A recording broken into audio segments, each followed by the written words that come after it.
Hello les filles. Donc ça y est, nous sommes arrivés au jour 2 des 21 jours pour connecter à votre mission de vie.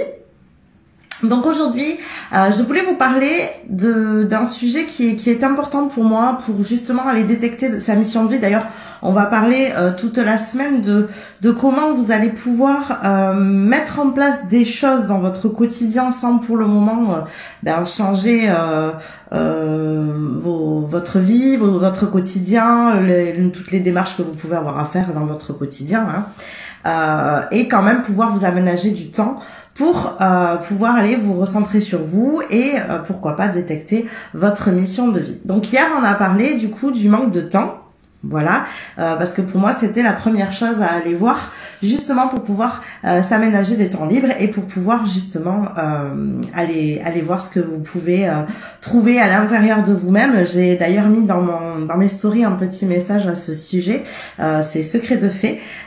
Donc vraiment c'est se poser pour pouvoir aller regarder à l'intérieur de soi qu'est-ce qui résonne en vous, qu'est-ce qui vous fait envie, vers quoi vous aimeriez tendre. Vous allez voir qu'en se posant on peut déjà détecter des petites choses. Bon, c'était un petit conseil qui n'est pas dans le sujet du jour. Pour aujourd'hui je voulais qu'on aborde les pertes d'énergie. Donc régulièrement, je suppose que vous, ça doit vous arriver soit dans la journée de perdre de l'énergie. Alors quand c'est en fin de journée, on a tendance à se dire que voilà, on a passé notre journée et que du coup on est fatigué, etc. Mais je suppose que ça doit vous arriver où il y a des jours vous arrivez au soir et vous avez encore la patate, quoi. Vous avez encore la forme et du coup vous voyez que là c'est pas dû au fait de tout ce que vous avez fait dans la journée. Donc ça peut être ça, mais il y a des fois, on se lève le matin, on est fatigué, du coup on se dit mais c'est pas possible, j'ai quand même passé une bonne nuit, qu'est-ce qui se passe? Des fois on se lève, on a passé une mauvaise nuit, donc on est fatigué aussi. En tout cas, toutes ces pertes d'énergie qu'on peut avoir dans notre quotidien, dans nos journées, où des fois même on a l'impression d'être fatigué sur plusieurs semaines, plusieurs mois. Alors on donne tout un tas de raisons à ça, c'est l'hiver, du coup je manque de vitamines, il va falloir que je fasse une cure. Voilà, on a tendance à vouloir aborder le problème de la perte d'énergie comme ça, alors qu'en fait, les pertes d'énergie viennent de choses qui sont complètement différentes de tout ça. Alors bien évidemment que si vous avez mal dormi, mais forcément vous êtes fatigué, ça semble logique, vous allez me dire, ou si vous êtes malade. Mais sinon, les pertes d'énergie, elles sont dues pour moi à 3 choses essentielles. La première, ça va être que depuis l'enfance, on a vécu tout un tas de choses qui ont créé ce qu'on appelle les blessures émotionnelles. Donc les saines blessures de l'âme, on peut dire aussi. Donc le rejet, l'injustice, la trahison, l'humiliation. J'en ai oublié une, rejet, injustice et l'abandon. Voilà. Donc soit c'est dû vraiment à ces blessures-là. Donc ça peut être, alors pas le fait que vous ayez une blessure en soi, si vous êtes plutôt dans la blessure de rejet, d'abandon. Non, là, je vous parle vraiment de moments de vie où vous avez vécu des choses un petit peu, alors si on peut dire traumatisantes, on va pas pousser trop loin, bien que ça en fait partie aussi, mais ça peut être des petites choses du quotidien toutes simples où vous avez éprouvé une émotion, vous avez ressenti justement une émotion, et cette émotion, elle a mal été accueillie. Du coup, vous avez gardé en vous soit de la colère, soit de la tristesse, soit de l'amertume, soit de la rancœur. Donc tout ça, ça crée chez vous ce qu'on appelle des pertes d'énergie, on appelle ça des failles aussi. Comme ces émotions n'ont pas été traitées de la bonne manière, et bien du coup, ça va créer des failles en vous, et ça va faire que dans votre quotidien, vous avez des pertes d'énergie. Voilà, c'est énergétiquement, en fait, ça s'en va de vous, et ça vous fait avoir des coups de mou dans les journées, ça vous fait avoir ce genre de choses, ou même sur de plus longues périodes de temps. Alors vous allez me dire, oui mais moi je suis pas fatiguée depuis que j'ai vécu ça quand j'avais 8 ans, en fait, ma fatigue elle est de là depuis un mois. D'accord, très bien. Mais ce qui se passe, c'est que dans votre quotidien actuel, vous allez sans doute vivre des choses qui vont vous ramener à ce que vous avez déjà vécu à ce moment-là. Donc en fait, vous renouez quelque part avec cette émotion-là. Alors ça peut être un vécu qui est complètement différent. Donc ça, c'est des choses que moi, je travaille avec mes clientes. C'est-à-dire qu'on va voir dans leur passé à quel moment justement il y a eu ces pertes d'énergie. Alors en règle générale, qu'est-ce qui se passe? Eh bien, cette énergie, elle va rester paralysée dans cet espace-temps, et du coup vous allez la perdre à ce moment-là, mais du coup ça va être rappelé en termes de mémoire cellulaire quand vous revivez quelque chose de similaire. Et en fait, ce qui se passe, c'est que vous en êtes pas conscient. C'est vraiment votre inconscient qui fait des raccords entre ce que vous viviez et qui vous fait dire, bah là, voilà, je suis épuisée parce qu'il y a un vécu qui est compliqué et qui s'assimile à une émotion qu'on a déjà vécue dans le passé. Donc la première raison des pertes d'énergie, ce sont ces blessures émotionnelles qui n'ont pas été guéries. Donc moi, ce que je fais avec mes clientes, bien sûr, c'est qu'on va voir dans le passé à quel moment ces blessures n'ont pas été guéries et donc on va les libérer. Donc c'est ce que je fais en accompagnement individuel. Ça, c'est d'ailleurs un des premiers travaux qu'on aborde puisque c'est ce que je vous ai dit, c'est pour ça que je commence par là cette semaine. Pour moi, on ne peut pas entamer une vraie démarche vers sa mission de vie si on ne va pas justement combler ses failles, parce que comme ça va demander de l'énergie, de détecter sa mission de vie, de mettre en place les choses, d'affronter certaines peurs, parce que bien évidemment, mais quand on met en place des choses, quand on fait des sorties de zone de confort, il faut affronter nos peurs. Donc ça va demander de l'énergie. Donc tout ce que je vous donne cette semaine, en fait, ça va être vraiment en amont d'aller rechercher sa mission de vie, comment on peut récupérer un maximum d'énergie, de temps, pour pouvoir mettre en place les choses et commencer à conscientiser quels sont les pas qu'il va falloir faire par la suite.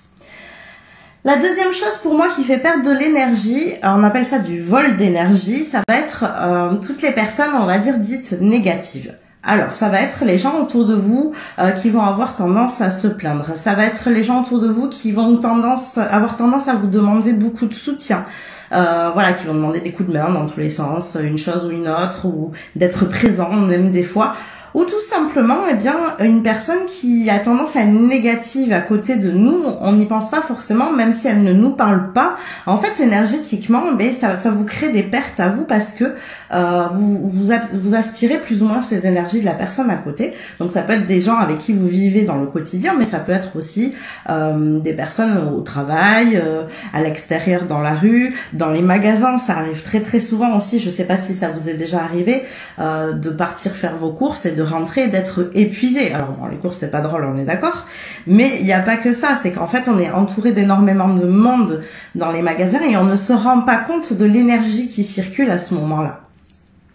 Donc ça, c'est la deuxième raison pour moi qui crée des pertes d'énergie. Bon là, c'est pareil, il y a des techniques pour apprendre à se protéger justement de l'énergie des autres. Bon, apprendre déjà à refuser quand les gens se plaignent autour de vous, voilà, à ne pas trop rester, même si bien sûr on a le droit d'avoir de l'empathie et d'être compatissant avec les autres, mais à ne pas trop rester au contact de ces personnes-là ou à ne pas trop rentrer dans leur jeu, on va dire.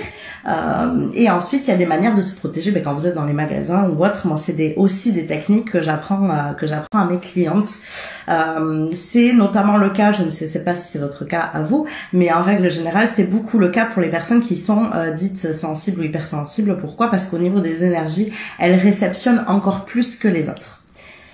Voilà pour le deuxième point. Et le troisième point, c'est de s'occuper de tout, sauf de ce qui est important pour vous. Alors je m'explique. Parce que vous allez me dire, oui, mais alors moi, tout ce que je fais dans le quotidien, c'est utile, hein, j'en ai besoin, je vois pas qu'est-ce que je pourrais enlever. Alors on se rend pas compte, essayez de vous analyser sur une journée par exemple, mais on aura tendance facilement à s'occuper de plein de choses qui ne sont pas des priorités. Ça veut pas dire qu'elles sont pas à faire, ça veut dire que ce n'est pas une priorité. Moi souvent l'exemple que je vais donner à mes clientes c'est, ok, tu as besoin de travailler sur toi. C'est important pour toi. C'est important pour ta vie future, pour être plus heureuse, plus épanouie, et pour pouvoir vraiment construire la vie future qui te correspond. Est-ce que tu penses que c'est plus important d'aller plier le linge qui attend ou de faire ta transformation personnelle, par exemple? Donc en règle générale, bon, mais la réponse est facile, on me dit toujours c'est ma transformation personnelle. Sauf que qu'est-ce qu'on aurait tendance à faire? On en a marre de voir le linge traîner et donc on va aller plier le linge. Et en fait c'est ça que j'essaye de vous expliquer, c'est-à-dire que le linge lui, il va pas bouger, il va être là quand vous aurez fini votre transformation personnelle, malheureusement, hein. Et donc du coup, vous pourrez le faire un peu plus tard, ça n'a rien de gênant en soi. À moins que vraiment ça soit la dernière minute et qu'il n'y ait plus rien dans le placard pour partir demain matin. Mais sinon, ce n'est pas une urgence. Donc c'est là que j'aimerais attirer votre attention pour que vous puissiez apprendre à prioriser justement qu'est-ce qui est le plus important dans votre quotidien, parce que ça c'est quelque chose qu'on nous apprend encore une fois, c'est justement d'aller prioriser que notre maison elle soit bien rangée, qu'on ait fait la vaisselle, que le linge soit plié, que toute la famille ait ce qu'il faut voilà au moment où il le demande presque. Voilà, et dans nos journées on ne se rend pas compte, mais il y a plein de choses comme ça qu'on fait parce que elles nous semblent importantes, et du coup à la fin de la journée on se dit ouais, voilà, j'ai encore pas eu le temps de faire ça. Et pourtant, la chose que vous avez pas eu le temps de faire, elle est bien plus importante qu'une dizaine de choses que vous avez pu faire dans votre journée. Et ça vous fait perdre énormément d'énergie. Pourquoi? Parce que bien souvent, mais on se rend pas compte, mais quand il y a des choses comme ça qu'on a vraiment envie de faire, qui sont importantes pour nous, qui, voilà, prendre soin de vous, par exemple, avoir un moment où vous prenez vraiment soin de vous, et vous avez passé toute la semaine à faire toutes les tâches que vous aviez à faire, que ce soit au niveau du travail, que ce soit au niveau de la maison, les enfants, les devoirs, voilà, tout ce qu'on a tout le temps à faire en permanence. Et on arrive à la fin de la semaine et en fait on est vidé. Pourquoi? Parce qu'on a fait tout un temps de choses, mais on n'a pas fait ce qui était important pour nous.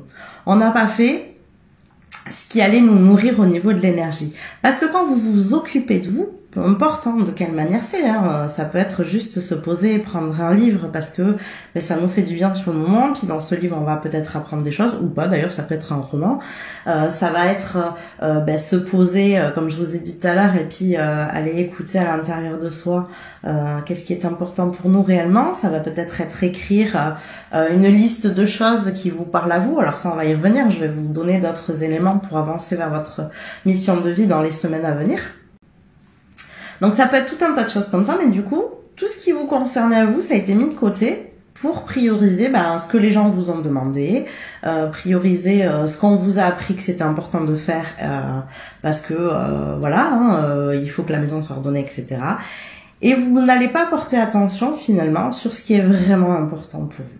Donc moi, je vous invite sur une journée à aller regarder toutes les choses que vous faites et que vous auriez pu faire soit le lendemain, soit un peu plus tard, et où vous auriez pu justement vous poser pour faire quelque chose que vous avez vraiment envie de faire. Voilà pour les 3 conseils.